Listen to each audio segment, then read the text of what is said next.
ಮಾನವ ಸ್ವಭಾವ? ಪ್ರೀತಿ. ಪ್ರೀತಿ. ದೇವ ನಿನ್ನ ಪ್ರೀತಿ ಅಪಾರವಾಗಿದೆ. ಈ ಜಗತ್ತನ್ನೇ ತುಂಬುವಂತ ಪ್ರೀತಿ. ಪ್ರೀತಿಗೆ ಅಡ್ಡಿ ಆತಂಕಗಳಿಲ್ಲ, ಸೀಮೆಗಳಿಲ್ಲ, ಗಡಿಗಳಿಲ್ಲ. ಅದು ವಿಶಾಲವಾದದ್ದು. ತಂದೆಯಾದ ನೀನು ನಿನ್ನ ಪತ್ನಿಯನ್ನ ವಿಶಾಲವಾದ ಪ್ರೀತಿಯಲ್ಲಿ ಪ್ರೀತಿಸಬೇಕಾಗುತ್ತದೆ. ಪತ್ನಿಯನ್ನ ನೀನು ನಿನ್ನ ಪತಿಯನ್ನ, ನಿನ್ನ ಮಕ್ಕಳನ್ನ ವಿಶಾಲವಾದ ಆಕಾಶದಷ್ಟು ವಿಶಾಲವಾಗಿದೆ ಪ್ರೀತಿ, ಸಾಗರದಷ್ಟು. ಅಂತ ಪ್ರೀತಿಯನ್ನು ದೇವರು ಮನುಷ್ಯನಲ್ಲಿ ಕೊಟ್ಟಿದ್ದಾರೆ. ಸದಾ ಶಾಂತಿ. ಶಾಂತಿ. ಎಷ್ಟೇ ಕಷ್ಟದಲ್ಲಿ ಪ್ರಾಣಿ ಸ್ವಭಾವದಿಂದ ಎಷ್ಟೇ ನೋವು ಬರಲಿ ಸದಾ ಪ್ರಶಾಂತವಾಗಿರುವುದು. ಪ್ರಶಾಂತವಾಗಿರುವುದು. ಶಿಲ್ಪೆ ಮಾನವನಾದ ಯೇಸು ಆತನನ್ನು ಆ ಶಬ್ದವನ್ನು ಎಷ್ಟು ಹೀನೈಸಿದರೂ ಸಹ, ಎಷ್ಟು ಕಷ್ಟಪಟ್ಟರೂ ಸಹ ಪ್ರಶಾಂತವಾದ ಮುಖವಲ್ಲವೇ? ಇದು ದೈವತ್ವದ ಗುಣ.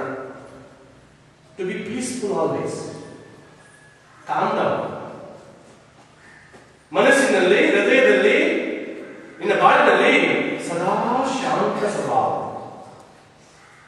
ಅದು ಒಬ್ಬ ಕ್ರೈಸ್ತ ಪತಿಗೆ, ಕ್ರೈಸ್ತ ಪತ್ನಿಗೆ, ಕ್ರೈಸ್ತ ಮಗನಿಗೆ, ಮಗಳಿಗೆ ಜೀವನದಲ್ಲಿ, ಮುಖಗಳಲ್ಲಿ, ಹಾವಭಾವಗಳಲ್ಲಿ ಬರುವಂತಹ ಅತ್ಯುನ್ನತವಾದಂತಹ ಗುಣ ಮಾನವ ಗುಣ. Praise the Lord. Praise the Lord. ಮೂರನೇದಾಗಿ ಕ್ಷಮೆ. ಕ್ಷಮೆ. ಫಾರ್ಗಿವ್ನೆಸ್. ಕ್ಷಮೆ ಬರುವುದಿಲ್ಲ. ಈ ಪ್ರಪಂಚದ ಯಾವ ಶಕ್ತಿಯಿಂದಲೂ ಅಲ್ಲ, ಈ ಪ್ರಪಂಚದ ಯಾವ ಮನುಷ್ಯನಿಂದಲೂ ಸಾಧ್ಯವಿಲ್ಲ. ಅದು ಬರುವುದೇ ಆ ಪ್ರಭುವಿನಿಂದ. ಆದ ಕಾರಣದಲ್ಲಿ ಓದಿದೆ ಅಲ್ಲವೇ, ದೇವರು ಮನುಷ್ಯನನ್ನು ಉಂಟು ಮಾಡಿದಾಗ ಆತನಿಗೆ ದೈವತ್ವದ ಶಕ್ತಿ ಇರುವಂತಹ ಈ ಕ್ಷಮೆಯನ್ನು ಕೊಟ್ಟಿದ್ದಾನೆ. ಕ್ಷಮೆ ಕೊಟ್ಟಿದ್ದಾನೆ. To err is human, to forgive is divine ಅಂತ ಹೇಳುತ್ತೇವೆ.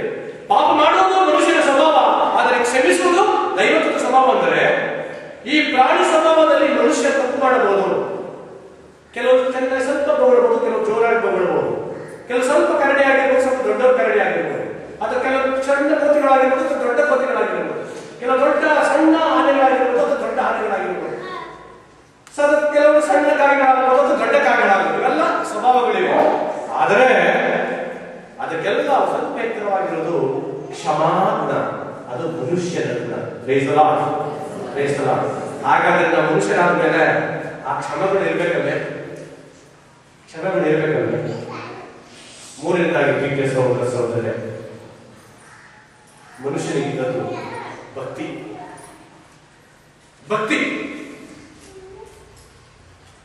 ದೇವರು ಇದನ್ನು ಉಂಟು ಮಾಡುವಾಗ ಅತ್ಯುನ್ನತವಾದ ಭಕ್ತಿಯನ್ನು ಕೊಟ್ಟಿದ್ದಾರೆ. ಭಕ್ತಿ. ಸದಾ ನನ್ನ ಜೀವನದಲ್ಲಿ ಆ ಪ್ರಭುವಿನಲ್ಲಿ ತುಂಬಾ ಭಕ್ತಿ. Tremendous devotion.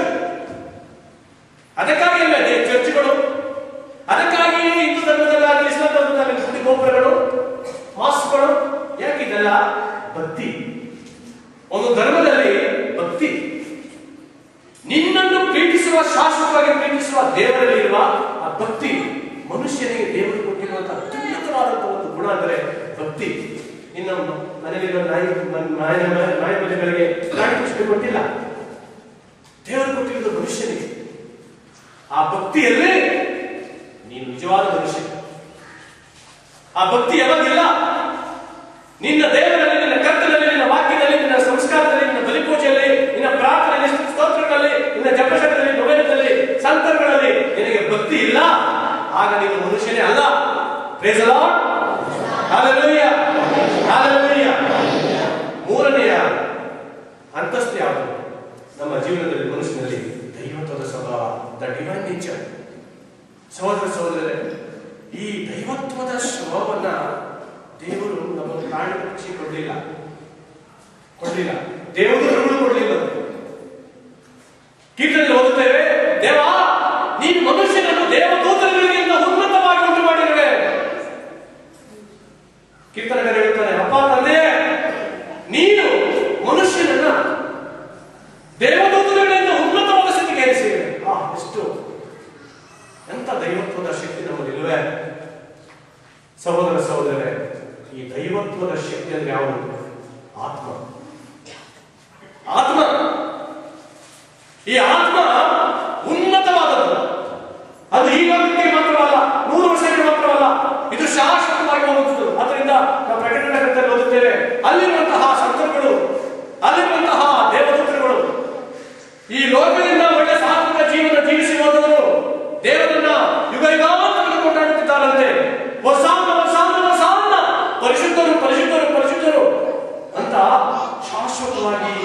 ಮಾಡಿದ್ದಾರೆ. ಯಾವುದು? ಆತ್ಮಗಳು. ಅಂತಹ ಇಡೀ ವಿಶ್ವವನ್ನೇ ನಮ್ಮ ಕೈಗಿಟ್ಟುಕೊಳ್ಳುವಂತಹ ಶಕ್ತಿ, ಆತ್ಮದ ಶಕ್ತಿಯನ್ನು ದೇವರು ನಿನಗೆ ಕೊಟ್ಟಿದ್ದಾರಲ್ಲ. Praise the Lord, praise the Lord. ಸಹೋದರ ಸಹೋದರರೇ, ಇದಕ್ಕಾಗಿಯೇ ಪ್ರಭು ಯೇಸು ನಮ್ಮಲ್ಲಿ ಬರುತ್ತಿದ್ದಾರೆ.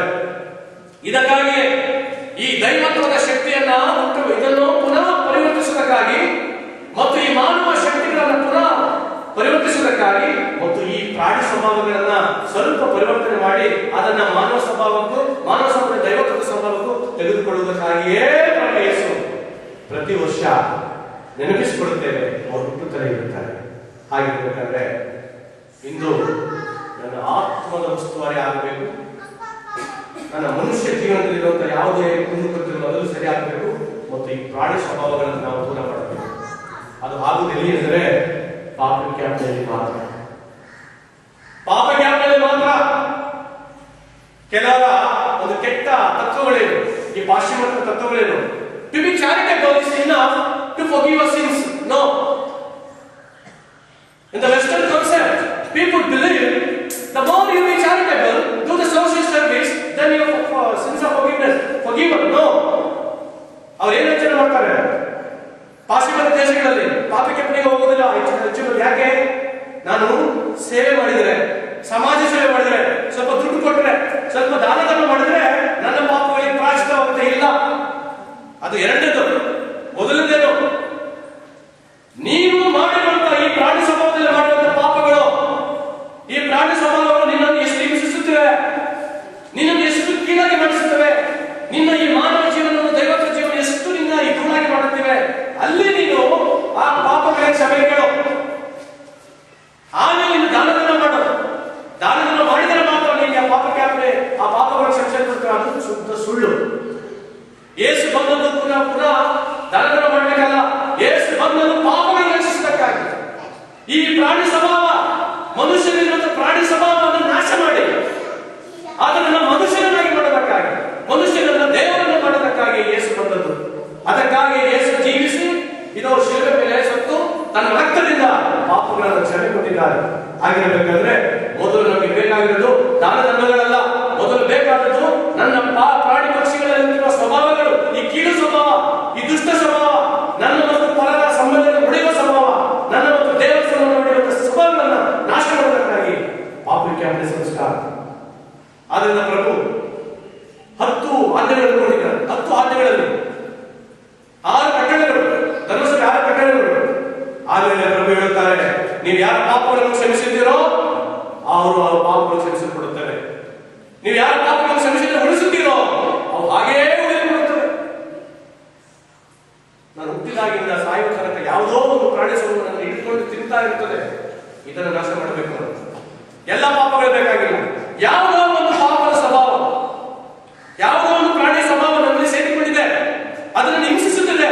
ಸಂತ ಪೌಲರು ಹೇಳುತ್ತಾರೆ ರೋಮನರಿಗೆ ಪತ್ರದಲ್ಲಿ, ನಾನು ಒಳ್ಳೆಯದು ಮಾಡಬೇಕಂತ ಆಸೆ, ನನ್ನ ಮನುಷ್ಯನಾಗಿ ಜೀವಿಸಬೇಕಂತ ಆಸೆ, ನಾನು ಪ್ರಾರ್ಥನೆ ಮಾಡಬೇಕಂತ ಆಸೆ, ನನ್ನ ದೈವತ್ವದಲ್ಲಿ ಬಾಳಬೇಕಂತ ಆಸೆ, ಆದರೆ ನನ್ನಲ್ಲಿ ಯಾವುದೋ ಒಂದು ಸಿಗಾಕೊಂಡಿದೆ, ಅದನ್ನು ಬಿಡ್ತಾ ಇಲ್ಲ ಅಂತ. ಸತ್ಯ, ಯಾವುದು ಬಿಡ್ತಾ ಇಲ್ಲ. ಹುಡುಗ ದೇವರು ಬಿಡಿಬಾರ್ದು ಅಂತ ಅನಿಸುತ್ತೆ, ಆದರೆ ಆ ದಾಸನಾಗಿರ್ತಾನೆ, ಆ ದಾಸ ಅದನ್ನು ನಾವು ನಾಶ ಮಾಡಬೇಕು. ಸುಳ್ಳು ಹೇಳುತ್ತಲೇ ಇರುವುದು, ಸುಳ್ಳು ಹೇಳಬಾರ್ದು ಅಂತ ಗೊತ್ತಿರುತ್ತದೆ, ಆದರೆ ಅದು ಬಿಡ್ತಾ ಇಲ್ಲ. ಆ ಸುಳ್ಳನ್ನು ನಾಶ ಮಾಡಬೇಕು. ಮೋಸ ಮಾಡಬೇಕು ಅಂತ ಹೇಳ್ತಾರೆ. ನಿನಗೆ ಗೊತ್ತಿದೆ ನಾನು ಮಾಡಬಾರ್ದು ಅಂತ, ಮಾಡಿ ತಪ್ಪು ಅಂತ ಗೊತ್ತಿದೆ, ಗುರುಗಳೇ ಹೇಳಬೇಕಾಗಿಲ್ಲ, ಜೀವನದಲ್ಲಿ ಗೊತ್ತಿದೆ, ಆದರೆ ಅದನ್ನು ಇದೊಂದು ಜೀವನದಲ್ಲಿ ಒಂದು ಗಡಿ ಅಥವಾ ಒಂದು ಬಂಧನ, ಇದನ್ನು ಕಿತ್ತಾಕ್ಬೇಕು.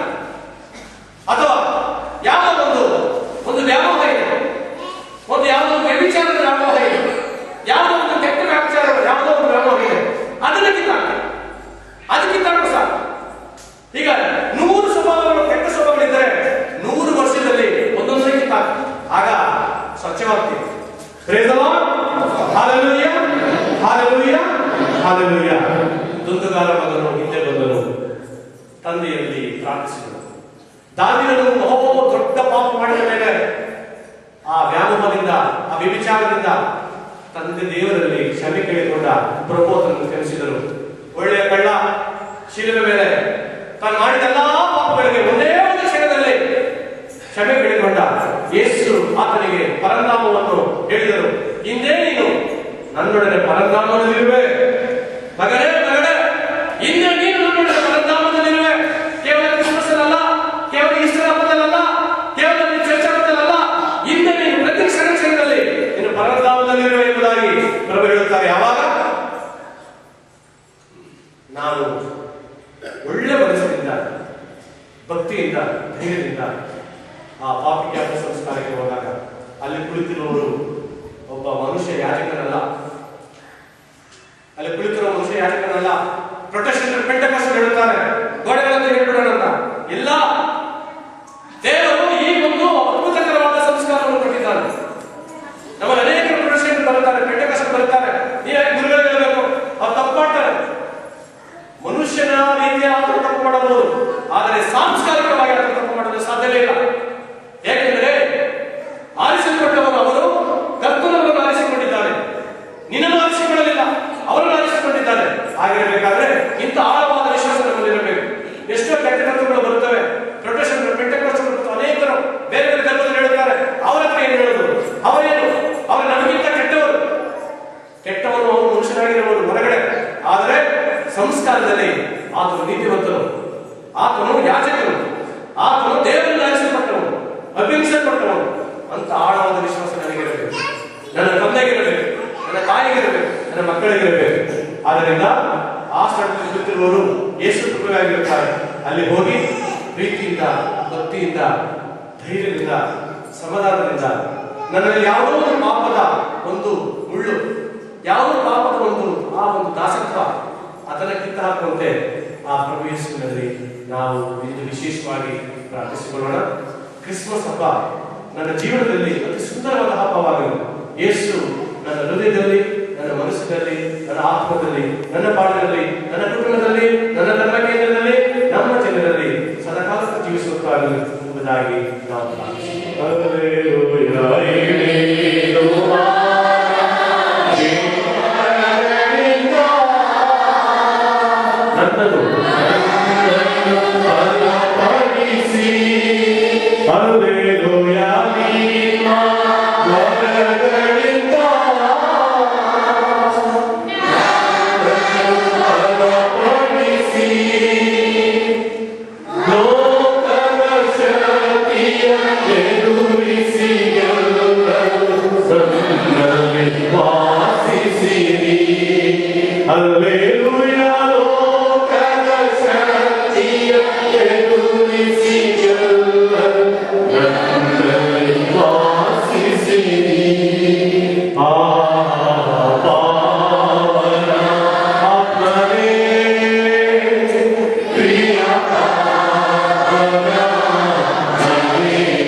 ನಿಂತುಕೊಳ್ಳೋಣ.